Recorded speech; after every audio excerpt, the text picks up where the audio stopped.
현재 글로벌 자동차 업계는 전기차, 자율주행차 등 미래 모빌리티로의 전환에 총력을 기울이고 있습니다.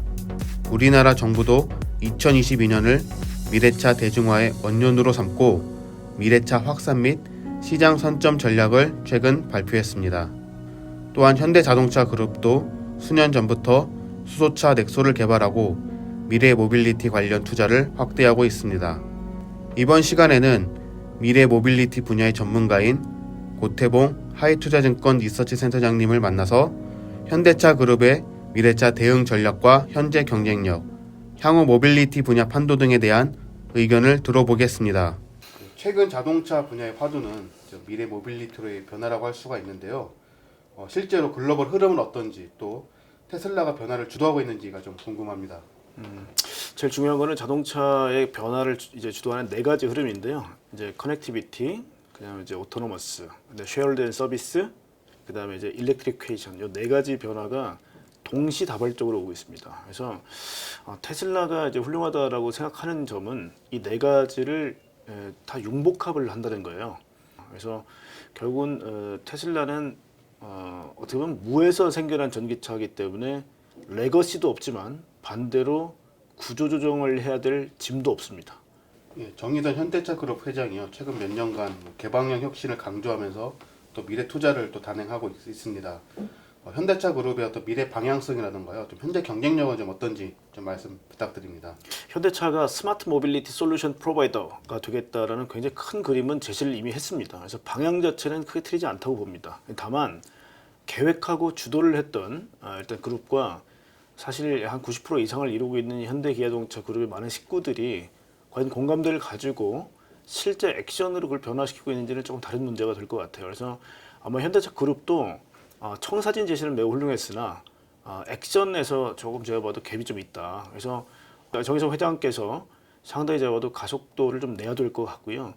따라서 개방형 혁신은 상당히 중요하다라는 거고요. 아마 기계공학이라는 기반 위에 전자공학이라든지 아니면 이제 말씀드렸던 소프트웨어 기술들, 뭐 센서 기술 이런 것들이 다 융복합이 돼서 결국은 모빌리티를 훨씬 더 영역을 키우는 데 아마 주력을 하지 않을까 싶고요. 수소차 분야를 보면요, 현대차 넥소가 이제 얼마 전에 국내 누적 판매 1만 대를 돌파했고요.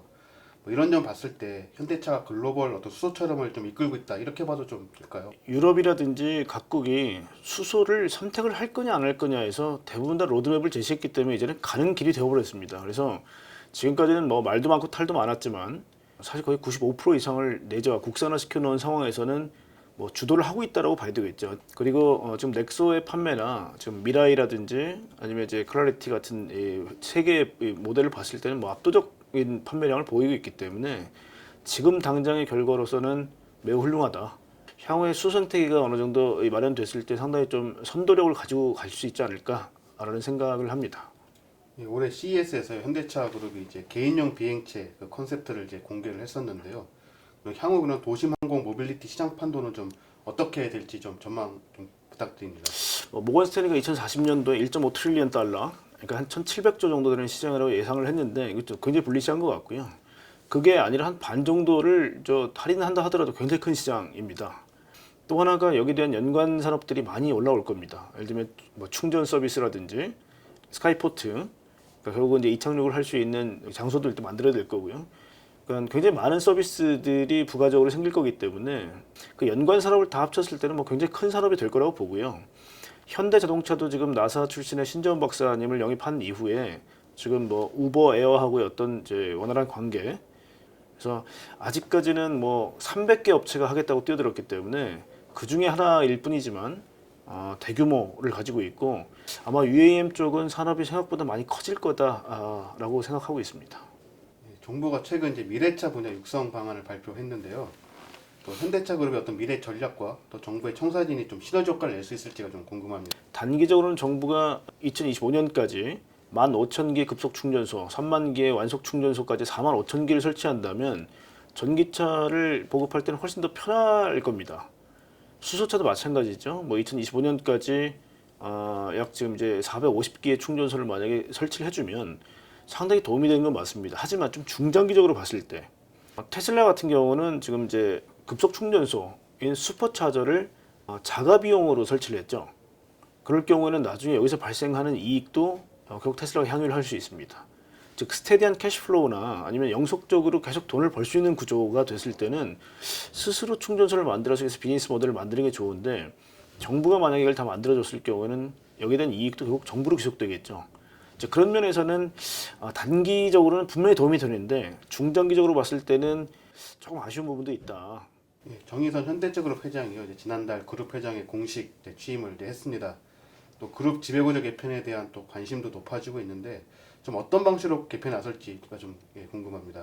저는 지배구조에 대해서는 좀 이제 시장 생각하고 좀 다른데요. 일단은 뭐 형제 간 갈등도 없는 상황이고, 그다음에 정통성이 이미 인정돼 있기 때문에 지배구조 개편 없이도 일단은 회장의 지위까지는 일단은 많은 임원들이 결국은 이제 뭐 인정하는 가운데 올라왔기 때문에 사실 매니지먼트에서 큰 문제는 없다고 봅니다. 지금 정부에서 지배구조 개편에 대한 압박, 예를 들어 순환 출자 고리를 다 끊어라는 압박이 지금 없는 상황이기 때문에 예전처럼 그렇게 급하지는 않다. 물론 이제 글로비스라든지 현대 엔지니어링을 이용해서 좀 더 효율적인 지배구조 개선이 가능하지 않을까라는 생각들은 많이 하고 계시지만, 저는 예전 지배구조 개편에 대한 그 시도를 했을 때에 비해서는 그 필요성 자체가 많이 줄어있다라고 생각되거든요. 올해 6월부터요. 이제 4대 총수간 이제 배터리 회동이 있었는데요. 또 각 그룹 간 이제 셈법도 다를 것 같고요. 그래서 K 배터리 어벤져스 협업 시너리가 가능할지, 또 만약에 협업이 된다면 좀 어느 부분에서 중점적으로 이룰지가 또 좀 여쭤보고 싶습니다. 지금은 배터리가 수요 공급에서 사실 공급보다 수요가 많은 시기이기 때문에 연합이 필요할 겁니다. 근데 이제 테슬라도 이제 로드런너 프로젝트라고 해서 스스로 배터리를 만들겠다 얘기를 하고 있고요. 결국은 이제 배터리 회사가 지금은 주도권을 가지고 있지만 나중에 어떻게 될지 잘 모른다. 또 하나는 뭐냐면 지금 삼성이나 LG나 SK나 이 모빌리티에 관련돼서는 상당히 고민들이 많습니다. 그래서 한국은 지금 현대기아차 하나가 있기 때문에 이 업체들이 결국은 모빌리티 쪽에 진출할 수 있는 결국은 테스트 베드, 혹은 저희가 같이 연구 개발을 해서 뭔가 기술을 빌드업해야 되는 파트너로서는 서로 필요한 거죠 지금. 지금 당장의 배터리 협업 이상의 것들을 생각하고 있기 때문에 손을 잡고 있는 거고요. 역시 이제 SK나 LG도 마찬가지로 안정적인 납품선을 확보하고 이걸 기반으로 기술을 계속 제어받아 업데이트를 하면서 다른 파트너들을 찾는 노력들이 필요하지 않겠나라는 생각이 들고요. 그래서 아마 기브앤테이크가 충분히 가능하기 때문에 이렇게 계속 협업이 되고 있는 거고요. 지금 테슬라라든지 아니면 뭐 최근에 나오는 뭐 루시드라든지 뭐 많은 업체들이 테크 기업들이 자동차를 만들고 있고, 특히 아마존이나 알리바바 같은 굉장히 거대한 기업들이 자동차 업체를 인수를 하거나 투자를 하고 있는 상황입니다. 그래서 이번 제휴가 단순히 전기차만이 아니라 그 더 이면을 넘어선 쪽까지도 고민을 하고 있다, 이렇게 보시는 게 맞을 것 같습니다.